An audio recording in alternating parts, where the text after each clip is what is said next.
Roma pasal 6, hari Jumat, tanggal 3 April 2026.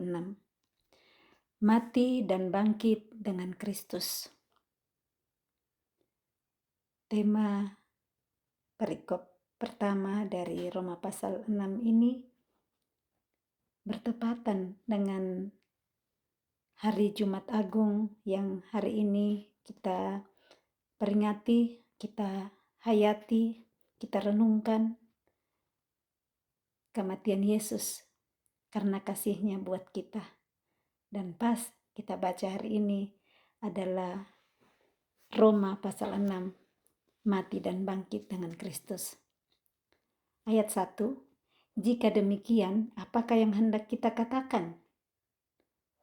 Bolehkah kita bertekun dalam dosa supaya semakin bertambah kasih karunia itu? Roma pasal 6 dimulai dengan kata jika demikian. Apakah yang hendak kita katakan? Nah, untuk bisa mengerti Roma pasal 6, kita kembali dulu di Roma pasal 5. Dari ayat yang ke-18 saya coba baca. Sebab itu sama seperti oleh satu pelanggaran semua orang beroleh penghukuman, demikian pula oleh satu perbuatan kebenaran semua orang beroleh pembenaran untuk hidup. Jadi sama seperti oleh ketidaktaatan satu orang, semua orang telah menjadi orang berdosa. Demikianlah pula oleh ketaatan satu orang, semua orang menjadi orang benar. Tetapi hukum Taurat ditambahkan supaya pelanggaran menjadi semakin banyak, dan di mana dosa bertambah banyak, di sana kasih karunia menjadi berlimpah-limpah.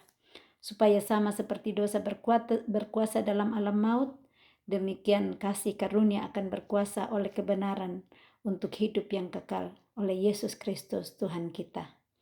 Nah, jadi kenapa di Roma pasal 6 dilanjutkan dimulai dengan kata jika demikian apakah yang hendak kita katakan? Bolehkah kita bertekun dalam dosa supaya semakin bertambah kasih karunia itu? Karena di mana dosa bertambah banyak, di sana kasih karunia menjadi berlimpah-limpah. Nah, ini yang Paulus sendiri mengeluarkan pertanyaan yang dia jawab sendiri di ayat 2, sekali-kali tidak. Jadi bukan supaya kasih karunia semakin bertambah, kita makin bertekun dalam dosa. Kita menghargai kasih karunia, yang dimana kasih karunia itu adalah kita nggak layak untuk dapat, tetapi mendapatkan. Kita layak untuk dihukum, tetapi karena kasih karunia kita dibebaskan. Nah, contoh orang yang berhutang, misalnya kita berhutang 200 juta, dan kita dapat kasih karunia dari yang kasih kita hutang. Dia bilang, dosamu apa? Hutangmu 200 juta, saya putihkan, gak usah dibayar. Itu kasih karunia. Bagaimana gak senangnya kalau hutang 200 juta diputihkan, gak dibilang gak usah bayar, gak aku hitung lagi. Nah, ini kasih karunia Tuhan. Dosa kita yang begitu banyak membuat kita harusnya dipenjarakan, harusnya mati, tetapi dosa kita diputihkan, dibersihkan karena kematian Yesus. Yesus mati untuk kita, itulah kasih karunia. Nah, dikatakan sekali-kali tidak. Bukankah kita telah mati bagi dosa? Bagaimanakah kita masih dapat hidup di dalamnya? Kalau kita sudah mati bagi dosa, kita nggak bisa hidup lagi dalamnya. Tetapi benarkah kita sudah mati dalam dosa? Dosa kita tahu hal yang bertolak belakang dari apa kehendak Tuhan, melawan kehendak Tuhan, melawan ketetapan Tuhan, itu dosa. Dan dosa ada ganjarannya. Tuhan itu setia dan adil. Ada kesetiaan Tuhan, tetapi ada keadilan Tuhan. Nah, kalau kita sudah mati bagi dosa, mati dalam berbohong, mati dalam hal sombong, mati dalam hal mau dipuji-puji, semua itu nggak akan bangkit lagi kalau kita sudah mati. Jadi jangan cuma pingsan. Kalau mati mau dibawain bulu ayam pun ditaruh di telinga, nggak akan bangkit lagi. Orang mau datang pun untuk kasih gelek-gelek, kita nggak akan bangkit lagi karena sudah mati. Nah, seperti ini harusnya kita mati bagi dosa. Kita katakan ke diri kita, aku mati bagi dosa. Aku mati bagi Kristus sekarang. Aku hamba Kristus. Ayat 3, atau tidak tahukah kamu bahwa kita semua yang telah dibaptis dalam Kristus telah dibaptis dalam kematiannya. Nah, atau tidak tahukah kamu? Jadi Paulus mengatakan, apakah kalian tidak tahu? Jadi masih sanksi, tidak tahukah kamu bahwa kita semua yang telah dibaptis dalam Kristus, kalau sudah dibaptis dalam Kristus, telah dibaptis dalam kematiannya. Dibaptis dalam kematiannya, mati bersama dengan dia. Ayat 4, dengan demikian kita telah dikuburkan bersama-sama dengan dia oleh baptisan dalam kematian. Jadi baptisan itu adalah tanda, simbol kita telah mati di dalam baptisan, mati dan dikuburkan dalam kematian Yesus. Supaya sama seperti Kristus telah dibangkitkan dari antara orang mati oleh kemuliaan Bapa, demikian juga kita akan hidup dalam hidup yang baru. Sama seperti Yesus dibangkitkan dari antara orang mati, kita pun juga demikian akan hidup dalam hidup yang baru. Ada yang baru dalam hidup kita, ada perbedaan, ada perubahan. Nah, kalau dari dulu katanya saya orang percaya, saya percaya Kristus, saya ke gereja, saya pelayanan, tapi orang tidak lihat perubahan. Ada yang diperbaharui hidup dalam hidup yang baru, ada buah yang kita hasilkan. Buah yang dulunya pahit dilihat orang, mulutnya cuma keluarkan kata-kata keluhan, menghina orang lain, mengejek orang lain. Sekarang setelah menerima Yesus, setelah dibaptis, berubah menjadi orang yang memperkatakan berkat buat orang lain. Nah, ini namanya hidup baru. Ada yang diperbaharui. Ayat 5, sebab jika kita telah menjadi satu dengan apa yang sama dengan kematiannya, kita juga akan menjadi satu dengan apa yang sama dengan kebangkitannya. Karena kita tahu bahwa manusia lama kita telah turut disalibkan, supaya tubuh dosa kita hilang kuasanya, agar jangan kita menghambakan diri lagi kepada dosa. Jadi kita saat telah menjadi satu dengan Dia di dalam kematiannya oleh baptisan, maka kita telah menjadi satu dengan apa yang sama dengan kematiannya, maka kita juga akan menjadi satu dengan apa yang sama dengan kebangkitannya. Kita tahu, ayat 6, karena kita tahu, saya tahu bahwa manusia lama saya telah turut disalibkan, yang lama-lama, yang sombong, yang iri hati, yang tidak bisa mengampuni orang lain, yang penakut, yang panik, yang apa semua yang lama-lama dalam hidup kita. Saat kita telah menjadi satu dengan apa yang sama dengan kematian Yesus, kita juga akan menjadi satu dengan apa yang sama dengan kebangkitannya. Kita bangkit menjadi pribadi yang baru, diperbaharui oleh kasih-Nya. Jadi karena kita tahu bahwa manusia lama kita telah turut disalibkan, supaya dosa tubuh kita hilang kuasanya, nggak punya kuasa lagi tuh. Takut-takut, panik, iri, sombong, cemas, semua yang itu tubuh dosa sudah hilang kuasanya, karena kuasa Yesus yang berkuasa dalam hidup kita, agar kita janganlah menghambakan diri lagi kepada dosa. Kita bukan lagi hamba dosa saat kita telah menjadi satu dengan kematiannya. Sebab siapa yang telah mati, ia telah bebas dari dosa. Jadi jika kita telah mati dengan Kristus, kita percaya bahwa kita akan hidup juga dengan Dia. Karena kita tahu bahwa Kristus sesudah Ia bangkit dari antara orang mati, tidak mati lagi, maut tidak berkuasa lagi atas Dia. Sebab kematiannya adalah kematian terhadap dosa, satu kali untuk selama-lamanya, dan kehidupannya adalah kehidupan bagi Allah. Demikianlah hendaknya kamu memandangnya, bahwa kamu telah mati bagi dosa, tetapi kamu hidup bagi Allah dalam Kristus Yesus. Mari kita memandang, mempercayai bahwa kita telah mati bagi dosa, tetapi kita hidup bagi Allah dalam Kristus Yesus. Kita mati bagi manusia lama kita mati dari bohong-bohong kita mati dari sombong kita mati dari ketakutan, kepanikan, cemas, khawatir. Semua kita mati bagi dosa-dosa, dan sekarang kita hidup bagi Allah dalam Kristus Yesus.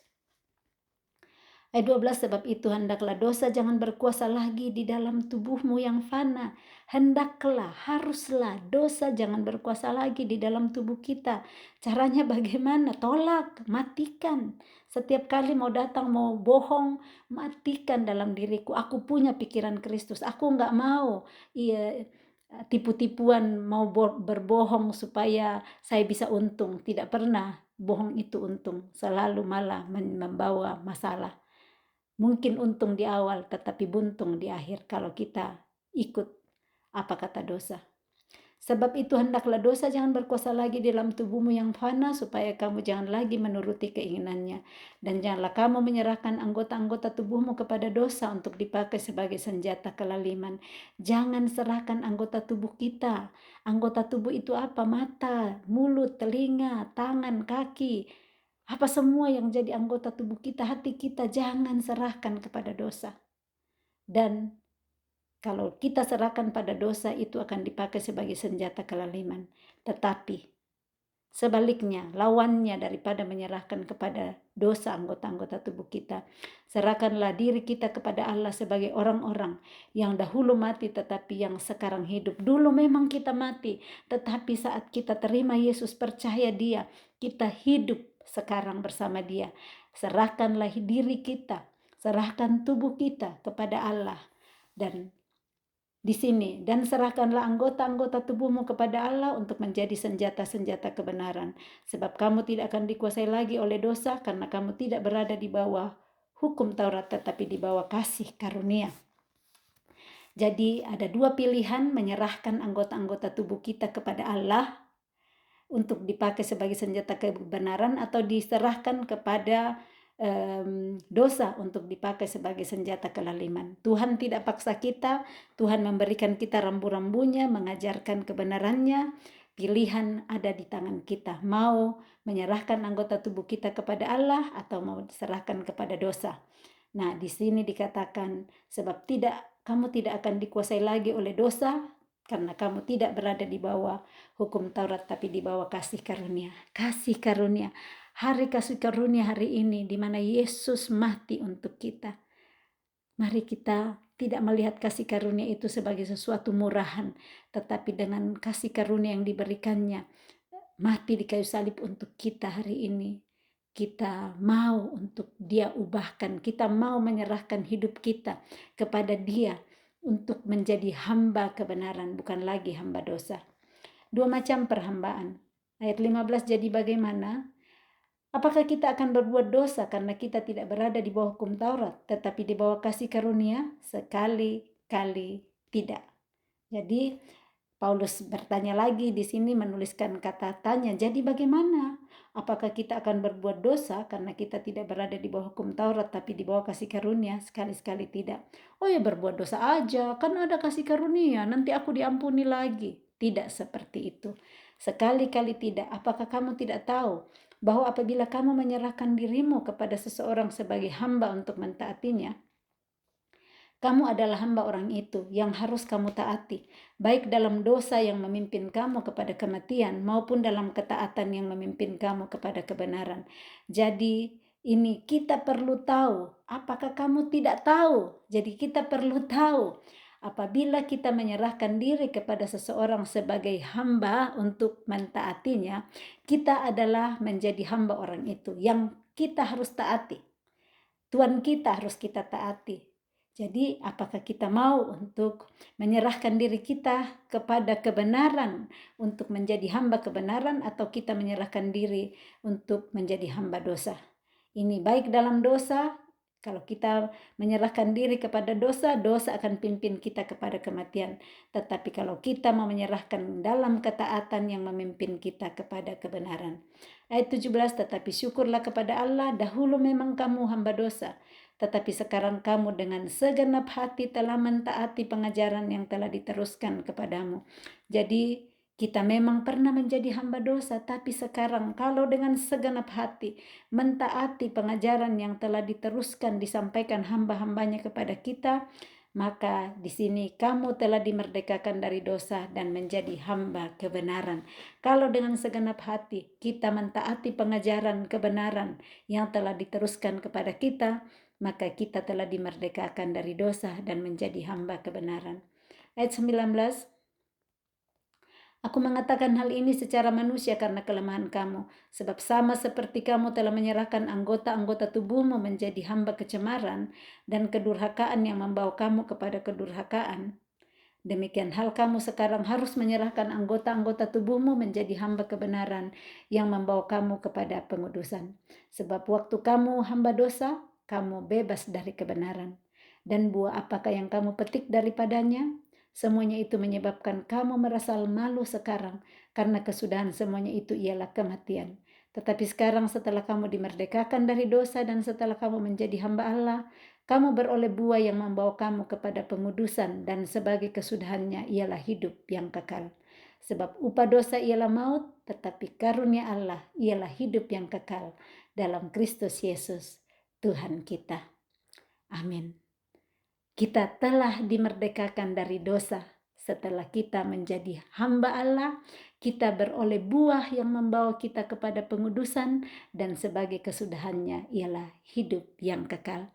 Mari kita mempercayai Yesus Kristus yang kita peringati kematiannya hari ini. Dia mati bagi kita. Dia telah disalibkan, menggantikan kita karena kasihnya buat kita. Mari kita percaya kepadanya. Dia bangkit pada hari ketiga. Dia itu adalah juru selamat kita. Mari terima dia di dalam hidup kita. Kita serahkan seluruh hidup kita untuk dipimpin oleh dia melalui Roh Kudusnya. Dan kita tidak hidup lagi sebagai hamba dosa, karena upah dari dosa ialah maut, tetapi karunia Allah yang dia berikan kepada kita cuma-cuma, karena begitu besar kasih Allah kepada dunia ini, sehingga dia memberikan anaknya yang tunggal, supaya kita yang percaya kepadanya memperoleh hidup yang kekal. Selamat merayakan Jumat Agung. Bukan cuma dirayakan sambil lalu, tetapi merenungkan, menghayati kasih Kristus, kasih Bapa kepada kita, supaya nantinya kita hidup rela untuk sangkal diri, pikul salib, dan mati buat orang-orang yang Tuhan bawa dalam hidup kita. Salam kasih, Tuhan Yesus memberkati. Shalom.